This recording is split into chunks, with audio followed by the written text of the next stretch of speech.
नमस्कार रसिक श्रोते हो. तुम्ही ऐकताय रेडिओ विश्वास 90.8 कम्युनिटी रेडिओ. तुमचं जगणं तुमचा आवाज. मंडळी, मी विश्वास देशपांडे तुम्हा सर्वांचं आपल्या या सुखानो या कार्यक्रमामध्ये मनपूर्वक स्वागत करतो. मंडळी, मागच्या कार्यक्रमामध्ये आपण धन्यवाद हो धन्यवाद या विषयावर बोलत होतो. आजही आपण त्याच विषयावरती बोलूया. त्याचाच पुढचा भाग आज आपण पाहूया. मागच्या भागामध्ये मी असं म्हटलं होतं, की आपल्याला कोणी कोणी मदत केली, त्यांची यादी जर करायची आपण ठरवली तर खूप मोठी होईल. पण दुसरी एक यादी जर आपण केली, की आपण कोणाकोणाला मदत केली आहे, आपल्यामुळे कोणाच्या जीवनात आनंद किंवा सुख आलं आहे, तर ही यादी फार कमी होते, लहान होते. ही यादी जेव्हा पहिल्या यादीपेक्षा अधिक मोठी होईल, त्यावेळेला जीवनाच्या मार्गावर आपली वाटचाल योग्य दिशेनं सुरू आहे, असं आपल्याला म्हणता येईल. रोज रात्री झोपताना आपल्याला ज्याने ज्याने आजच्या दिवसामध्ये मदत केली, त्यांचे आभार मानून आपण त्यांना धन्यवाद द्यायला हवेत. मग त्यामध्ये आपल्याला ज्या ज्या गोष्टींपासून काहीतरी सुख मिळतं आहे, आनंद मिळतो आहे किंवा आपलं जीवन सुखकर होतं आहे, अशी आपली कोणतीही वस्तू, गोष्ट, आपली 2 चाकी, 4 चाकी या सगळ्या गोष्टींचा समावेश होतो. आपल्याला मिळणारी हवा, पाणी, अन्न, प्रकाश या सगळ्या गोष्टीसुद्धा धन्यवादाला पात्र आहेत, नाही का? तर मी आता स्वतःला एक सवय लावून घेतली आहे. ती म्हणजे जाणीवपूर्वक सगळ्यांचे आभार व्यक्त करायचे. मला पत्र आणून देणारा पोस्टमन किंवा कुरिअरवाला, दूधवाला अशी जी मंडळी मला सकाळपासून भेटतात, त्या सर्वांचे जाणीवपूर्वक आभार मी मानतो. मी ज्या रिक्षातून प्रवास केला, त्या रिक्षावाल्याचे आभार मानतो. खरं तर त्यानं मला इच्छित स्थळी सोडल्याबद्दल मी त्याला पैसे दिलेले असतात. पण तरीही त्यानं त्याचं काम चांगल्या पद्धतीनं केलं आणि मला इच्छित स्थळी सोडलं, म्हणून मी त्याचे आभार व्यक्त करतो.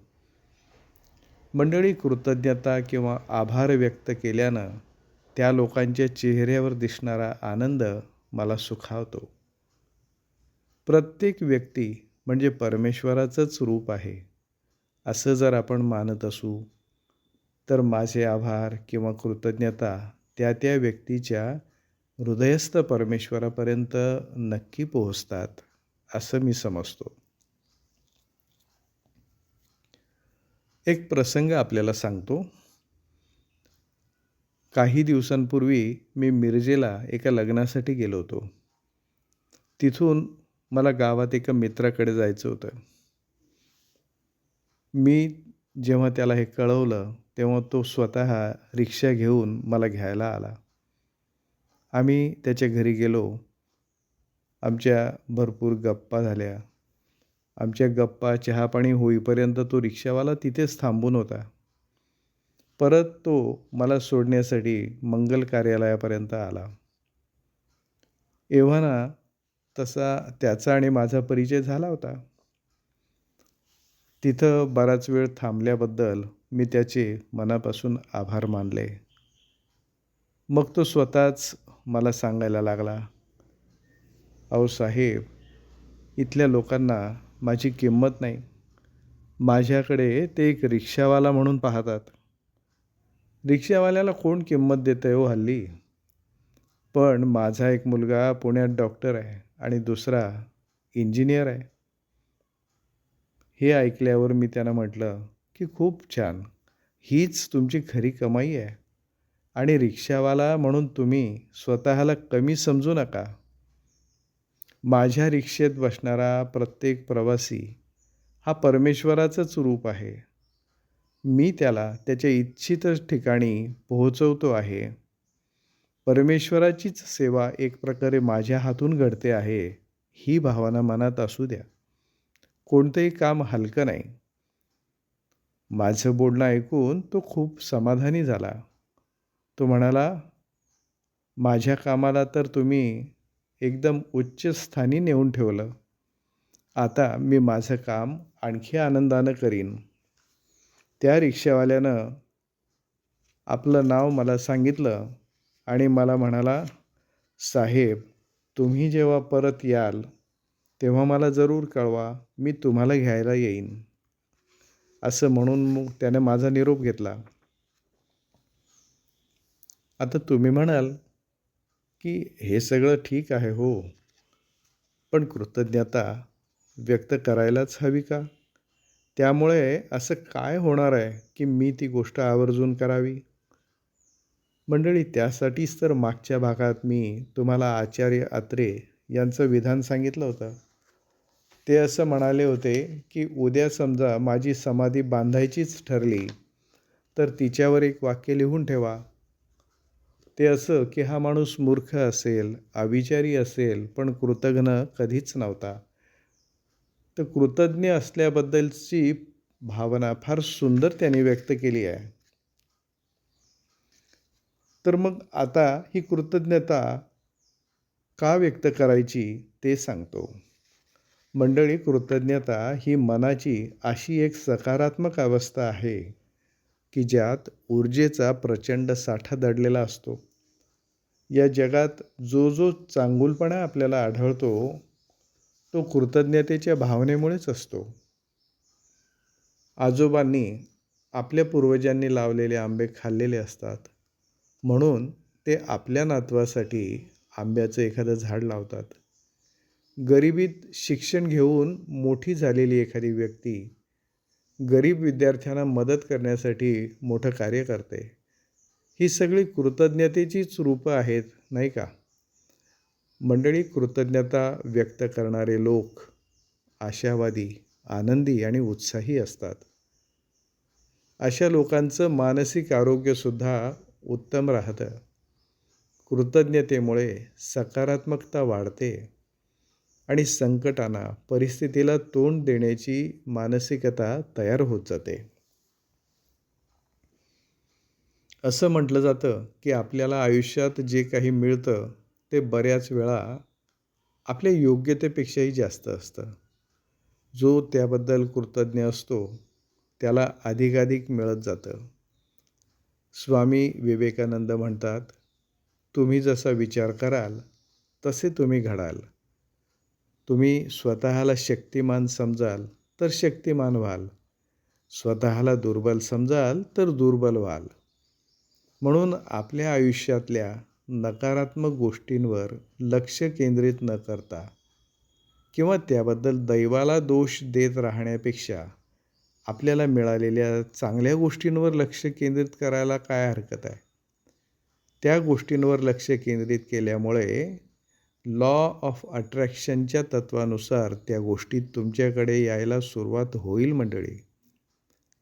मंडळी, कृतज्ञता ही प्रेमाची सख्खी बहीण आहे असं मला वाटतं. त्या दोघी हातात हात घालून चालतात. बघा ना, मुकी जनावरंसुद्धा किती कृतज्ञ असतात. आपल्या मालकावर किती प्रेम करतात. त्याच्यासाठी जीव द्यायला तयार होतात. आपण तर सारासार विचार करू शकणारी माणसं आहोत. नटसम्राट हे नाटक आपण जर पाहिलं असेल तर त्या नाटकातले आप्पासाहेब बेलवलकर आपल्याला आठवतील. ते म्हातारपणी आपली सगळी संपत्ती मुलांना वाटून टाकतात, पण मुलं कृतज्ञ निघतात. त्यांच्यावर नको नको तो आळ, संशय घेतात. शेवटी आप्पासाहेब आणि त्यांची पत्नी असे दोघंही घराबाहेर पडतात. आप्पासाहेबांना शेवटी सांभाळतो तो एक साधा बूट पॉलिश करणारा मुलगा. मुलांना जेव्हा आपली चूक कळते आणि ते त्यांच्याकडे येतात तेव्हा वेळ निघून गेलेली असते. अमिताभ बच्चन आणि हेमा मालिनीचा बागबान हा चित्रपट अशाच कथानकावर आधारित आहे. मंडळी, जिथे कृतज्ञता किंवा प्रेम संपलं तिथं माणुसकी संपली. म्हणूनच आपल्याला धन्यवाद द्यायचे आहेत आपल्याला इथपर्यंत पोहोचवणाऱ्या, आपल्याला हरघडी मदत करणाऱ्या सगळ्यांना. धन्यवाद द्यायचे आहेत ते आपल्याला सगळं काही देणाऱ्या विधात्याला. आयुष्यात थोडं थांबून कृतज्ञतेच्या फुलांचा सुगंध अनुभवायलाच हवा. चांगुलपणाचे कृतज्ञतेचे चक्र सदैव गतिमान राहायला हवे. तर मंडळी, असा आहे कृतज्ञतेचा महिमा. तुम्हीसुद्धा हा कार्यक्रम मनापासून ऐकता म्हणून तुमचेसुद्धा आभार, कृतज्ञता व्यक्त करतो. आज आपण इथं थांबूया.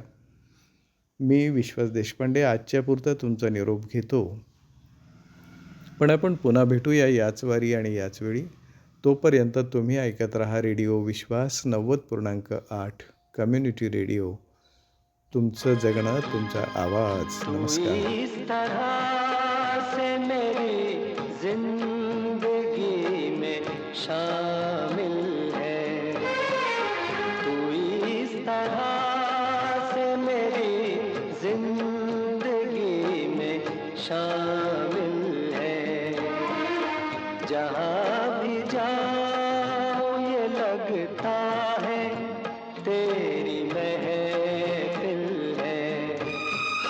तू इस तरह से मेरी जिंदगी में शामिल है.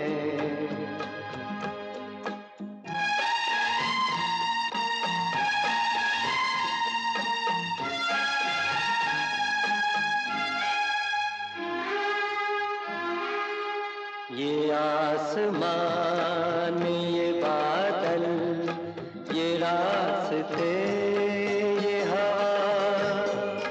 ये आसमान, ये बादल, ये रास्ते, ये हवा.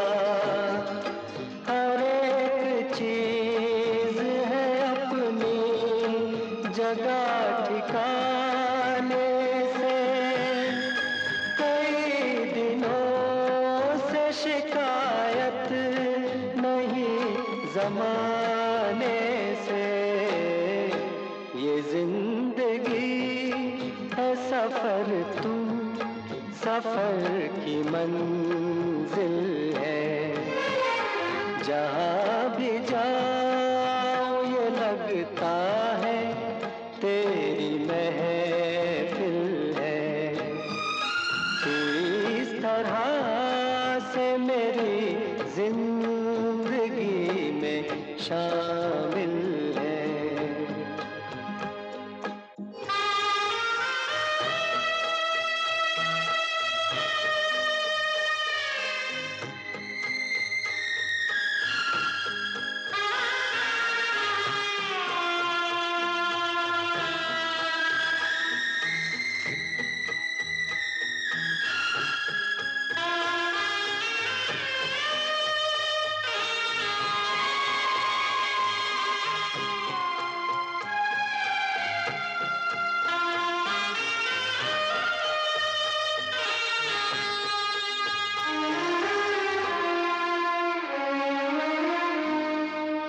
हर एक शय है मोहब्बत के नूर से रोशन. हर एक शय है मोहब्बत के नूर से रोशन. ये रोशनी जो न हो जिंदगी अधूरी है. रहे वफा में कोई हम सफर जरूरी है. ये रास्ता कहीं तन्हा कटे तो मुश्किल है. जहाँ भी जाऊँ ये लगता है तेरी महफिल है. तू इस तरह से मेरी जिंदगी में शामिल